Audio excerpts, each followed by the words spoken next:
Nous allons étudier un filtre passe-bas.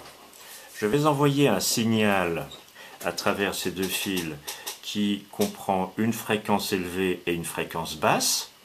Je vais filtrer la fréquence élevée et donc le filtre passe-bas ne laissera passer que la fréquence basse. Et puis je regarderai effectivement l'effet de ce filtre en renvoyant ceci vers la prise microphone de l'ordinateur. Alors j'utilise un oscilloscope virtuel que voici.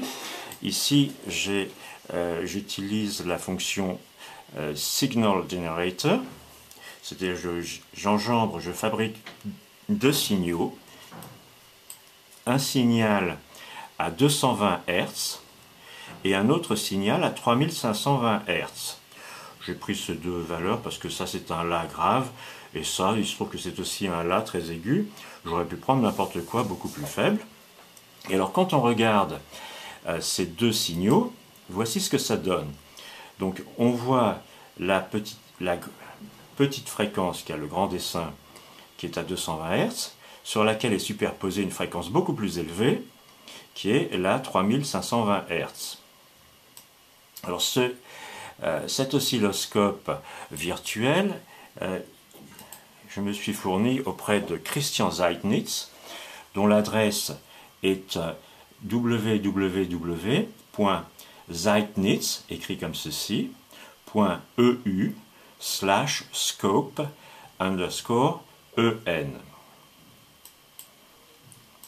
Et il marche très bien. Donc maintenant, on va étudier le montage lui-même. Donc dans ce montage, j'utilise un amplificateur opérationnel UA741 dont on va réviser les branchements.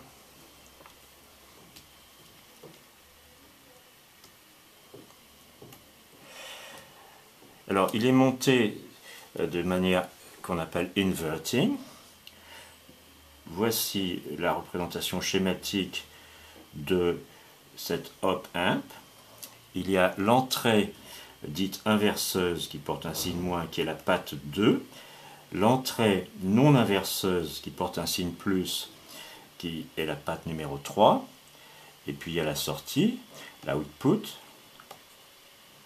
qui est la patte numéro 6, et enfin il y a les deux alimentations. À la patte numéro 4 j'ai du moins 9 volts et à la patte numéro 7 j'ai du plus 9 volts. Tel qu'il est branché, il est branché sous forme inverting, mais ça n'a pas d'importance particulière. Je fais entrer un signal variable que je fais passer à travers une résistance de 100 ohms. L'autre entrée non inverseuse, elle est branchée à la terre. Ensuite, cette patte numéro 2, elle est branchée à travers une boucle de rétroaction à la patte numéro 6, à travers une autre résistance de 100 ohms. Donc ici, mon op-amp, il n'amplifie rien, il inverse simplement la tension, mais peu importe. Et je vais avoir en parallèle une capacité que je vais faire varier pour voir l'effet sur le filtrage de fréquence. Donc ça, c'est le montage de l'op-amp en filtre passe-bas. Et je vais essayer trois capacités, une de 100 microfarads, ensuite 10 microfarads, et enfin 1 microfarad, et nous allons voir l'effet. Donc revenons à l'oscilloscope. Si je mets en parallèle à côté de la résistance 100 ohms en parallèle, grâce à ce branchement, par commodité c'est ici, voici l'effet. J'ai mis un 100 microfarads. Alors ça a filtré essentiellement tout. Ça a filtré parce que le signal maintenant est à peu près plat. Donc je n'ai pratiquement plus de fréquence 220 Hz, encore un petit peu, et pratiquement plus de fréquence 3520 Hz. Maintenant, essayons une capacité de 10 microfarads. Alors c'est merveilleux, c'est un très beau filtre. On a encore presque toute la fréquence 220, un peu atténuée, on verra pourquoi. Et on a essentiellement plus du tout la fréquence 3520 Hz. Et enfin, j'utilise un 1 microfarad. Et alors là, j'ai toute la fréquence 220 Hz et j'ai encore une bonne partie de la fréquence 3520 Hz.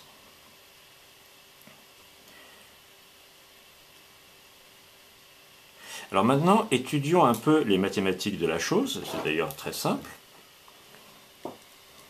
Donc je réduis cette image-ci.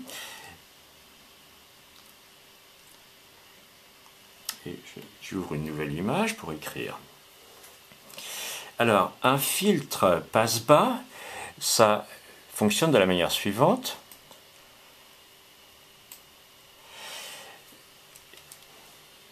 En dessous d'une certaine fréquence, la fréquence est à son gain maximal, normal, et au-dessus d'une certaine fréquence qui s'appelle la fréquence de coupure, ici cut-off frequency, ça diminue comme ceci, linéairement, mais dans une échelle logarithmique. Et nous allons voir quelle est la fréquence de coupure du filtre en fonction de la capacité.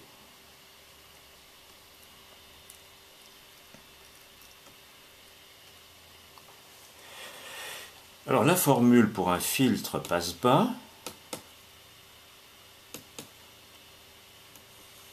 c'est que la fréquence de coupure est égale à 1 sur 2pi RC, où R c'est cette résistance-ci, R, et la capacité C c'est cette capacité-là.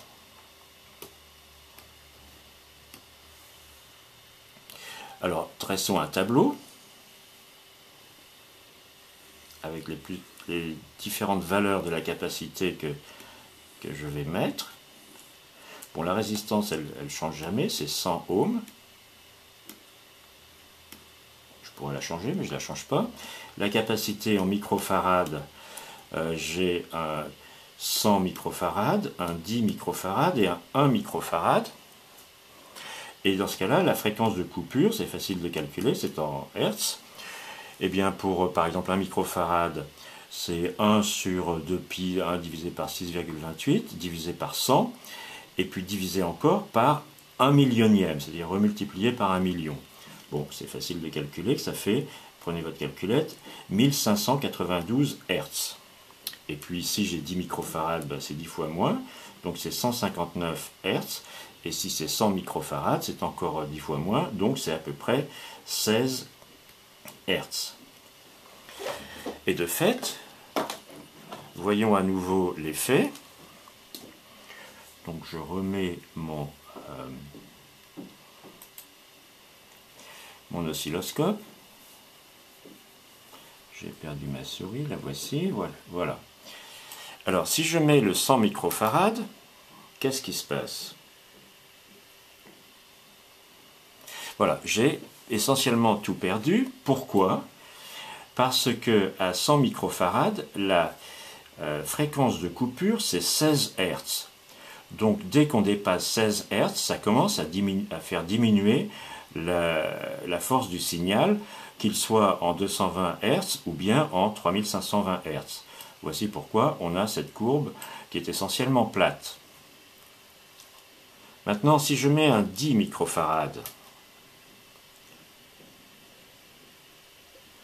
alors ici, la fréquence de coupure, c'est 159 Hz. Donc, on n'est pas très loin encore de la fréquence de coupure, si bien que le 220 Hz, il est un peu atténué, mais pas beaucoup, tandis que le 3520 Hz, il est très atténué. Puisque je vous rappelle que la courbe des fréquences est ceci, avec le cutoff qui est ici. Et enfin, si je mets le 1 microfarad,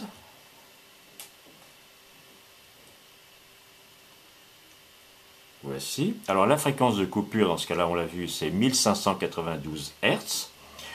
Et donc, ça laisse passer totalement la fréquence de 220 Hz et ça atténue seulement un petit peu, parce qu'on est juste un peu après la fréquence de coupure, le 3520 Hz.